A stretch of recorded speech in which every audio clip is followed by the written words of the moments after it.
Hello and welcome to the Inspire Technologies review of the Samsung i780 Windows Mobile smartphone. The first part of this review will just take a look at the hardware aspects of the phone.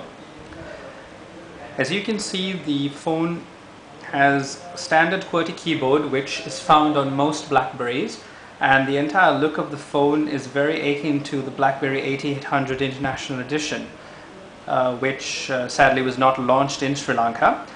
But the phone looks quite a lot like it.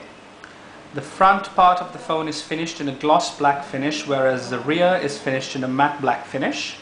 The front end is a bit of a fingerprint magnet, but it's not a large concern of ours. It has a standard QWERTY keyboard, as I mentioned before. It has two software mappable buttons, and below them the standard receive and disconnect buttons in the usual green and red. Closer to the D-pad we have the OK button and the Windows button. The D-pad on the Samsung i780 is not a standard D-pad, it is a touch sensitive pad which has two modes. One mode allows it to function as a touch sensitive D-pad, whereas the next mode it acts quite a lot like a touchpad on a laptop and moves your mouse around. Well, let's just take a look at the ports of the phone. On the right side of the phone, on the upper right corner, when you turn it this way, we find a multifunctional port behind this little flip.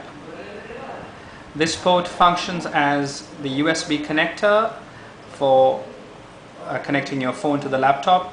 Unfortunately, it uses Samsung's proprietary jack instead of the standard mini USB.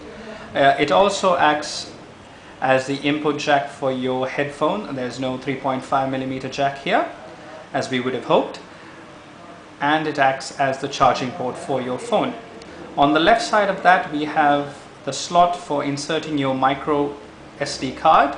The Samsung i780 accepts high capacity SD cards as well. Unfortunately, the Samsung i780 does not ship with a micro SD card. You have to purchase that by yourself.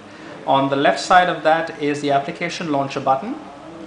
This can be programmed to launch various applications. By default, it launches the task manager. The bottom, if you look closely, you'd find the microphone. Turning over to the other side, we have the reset button should your phone get jammed and you need to reset it. We have a volume rocker with an up and down action. Then we have the stylus, a telescopic stylus in this case, which fits quite snugly in there. And on the other side we have the power button. Well, that's the basic hardware review of the Samsung i780. Thank you for watching. Stay tuned for part 2, where we'll go through the basic software and show you where Samsung i780 differs from a standard Windows mobile phone. Thank you for watching. Bye bye from Inspire.